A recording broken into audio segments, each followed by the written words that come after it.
So I thought I would come and make a video form of basically what I've been doing with the Rainy Desk Club so far, which is sharing my book reflections, what inspired me ish. So first up we have Sweet Bean Paste. Okay, this one is by Durian Sukegawa. Hi. So this one is really good. I think it's only, oh, the page number at the bottom, that's why I'm looking at that. 213 pages, so that wasn't bad. This is about the level of thickness. And then on my phone, I'm just going to pull up the reflections I did so that I can remember, you know, my thoughts. Although I do remember my thoughts, I just want it to be more me not rambling on, you know. And I think I'll just take like a sentence or two that really kind of summed up with how the book was for me.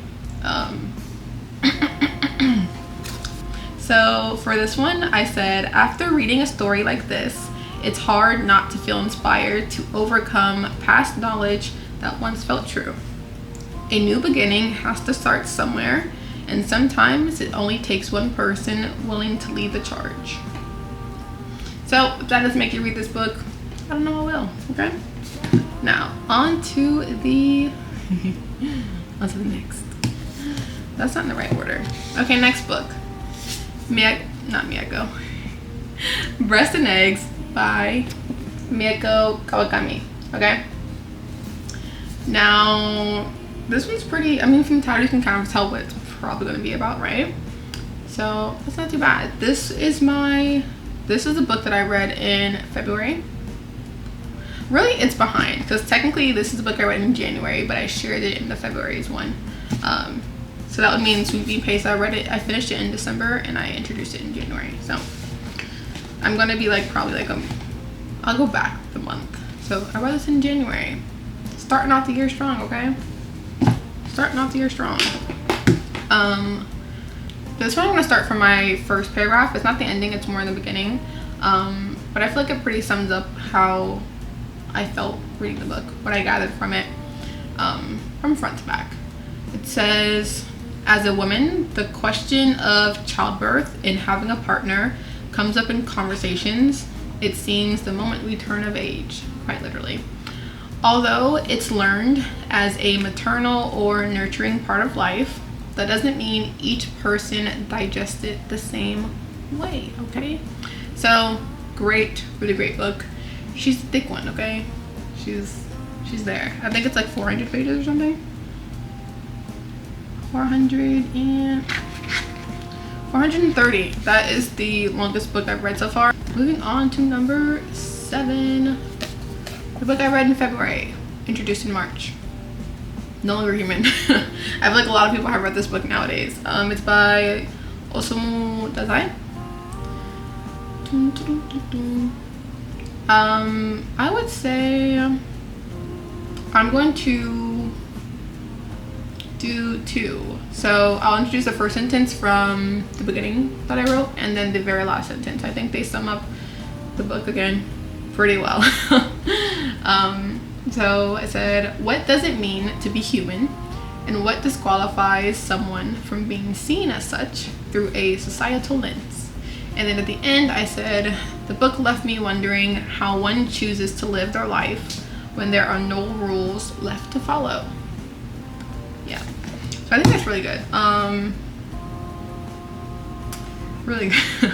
It's really good. I think if you're more into those books of like what does it mean to be human, you know, that kind of, you know, social contract of it all, I think this is a good book. You might like that. Next up we have, that was 7, 8, 8.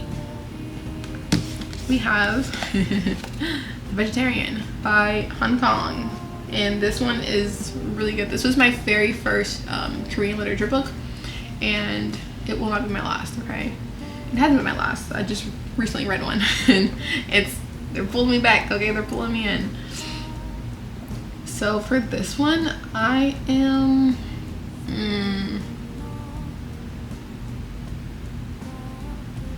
I'm going to share 2 sentences. Now, the last one I'll share is the one that's like the ending of it, and then the second sentence, it's not the, it's like in between of the first paragraph I wrote. But I said, it was written in a beautifully unfolding way, so that one had no choice but to always surrender to the darkness that intertwined with her dream state in reality. And then to end it off, I said, inspiring me to move through life, not just watch those around me bloom nearby. I think that last paragraph was really I felt that more towards reading part 3 with the sister. It was like, at that point, all she had was her kid, or, you know, you had to leave the husband, right?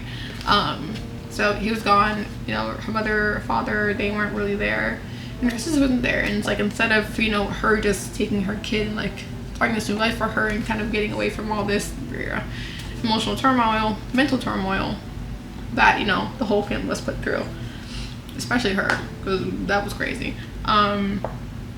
It was like she still went and stayed in it instead of, you know, finding her own little garden to bloom her life. So that was a good book.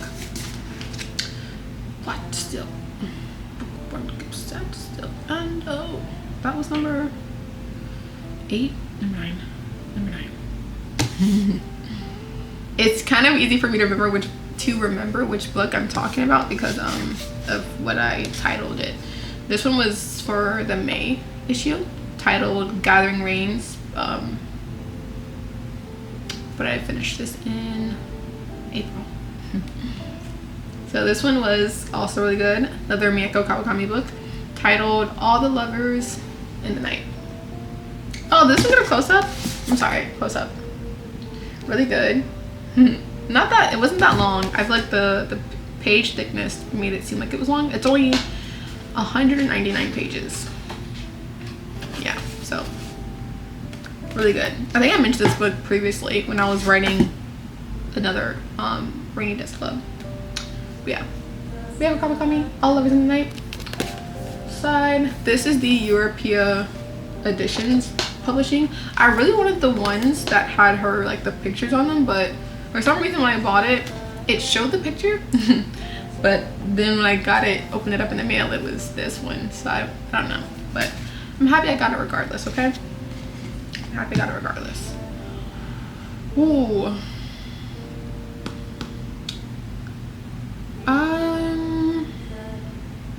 I'm just gonna kind of read the last section of it. I didn't really write too much of it. It was good. I definitely liked Breast and Eggs a lot more. I'm sorry. But this one's, I do need to hurry up. Ooh. Okay. What stood out to me most is how one person can shift that path entirely.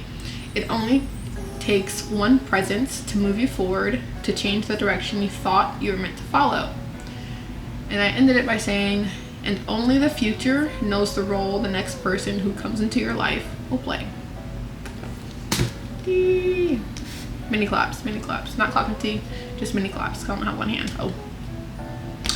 Okay, next is Mina's Matchbox by Yoko Ogawa. This is literally my favorite books, one of my favorite books. Okay, these last three I'm going to introduce are by far my favorite books. Okay, I didn't think I would have one. Ooh, that's the wrong one. I didn't think I would have one, but listen, you never know. Okay, it comes at you unexpectedly. So this one was from, maybe I should have introduced the titles. I'll put the title of each issue like here or something. Probably here, because this has a little more space. I'll just read the ending section of it. I feel like that summed it up pretty well from what I wrote. They're 2 sentences, but they're kind of long sentences. So I said, a time comes when even our most fulfilling memories reach their end, making room for future memories to bloom in their place. And though time continues to move forward, while memories and people begin to fade, the mementos remain, reminding us of the stories that they may have otherwise gone untold. Damn. You ever read your writing and you're like, okay, wait a minute, that sounds like you kind of wrote that, girl. Yeah, not bad, not bad. Okay, next up is A Man. Again, one of my by far current favorites, okay? Yeah, I'm still thinking about this book. I was so inspired. Oh my god, this one inspired me too. That's the story for another day. I wrote literally an entire short story within 4 days. Just from, I fell in love with her writing style.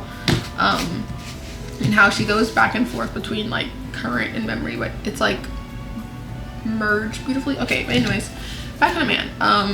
This one was really good.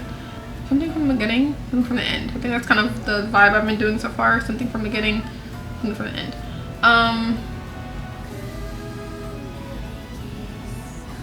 Ooh. I'll share the question I thought of, okay? Is it the person and their identity one and the same? And if not, where is the line drawn that divides the two?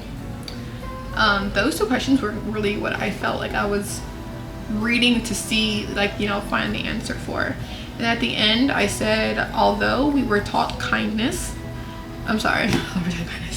although we were taught as children to treat everyone with kindness, it seems that as we venture into adulthood, the simplicities fade and our fear of being outcasted by the society who has gifted us our identity replaces it.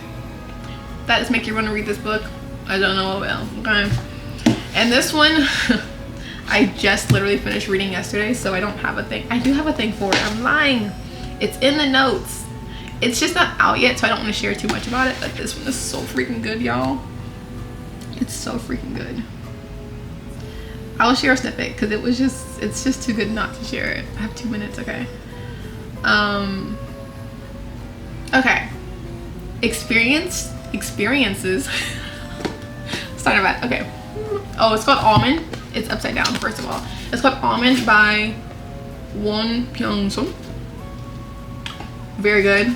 Not that bad. Not that bad. Oh, these ones were thick, okay? These ones they had the thickness on them. These were about the same page count, to be honest. But anyways, experiences shape how we perceive certain situations, affecting our future actions as well. But if how we perceive things is tethered to our emotions, then what is it that we're really experiencing? Okay? Really good book. You thought that question was good. You thought those words were good. You haven't read nothing yet, okay? This was really good. I'm not even kidding. Wow, that gave me a lot of energy. But anyways, that is all I have for you guys today. Whoa. These are the books. Ding, ding. And I'm out of time. So thanks guys so much for watching. Bye. Be sure to subscribe and like the video if you liked it. If you have any book recommendations, please let me know in the comments as well. Bye. Thank you.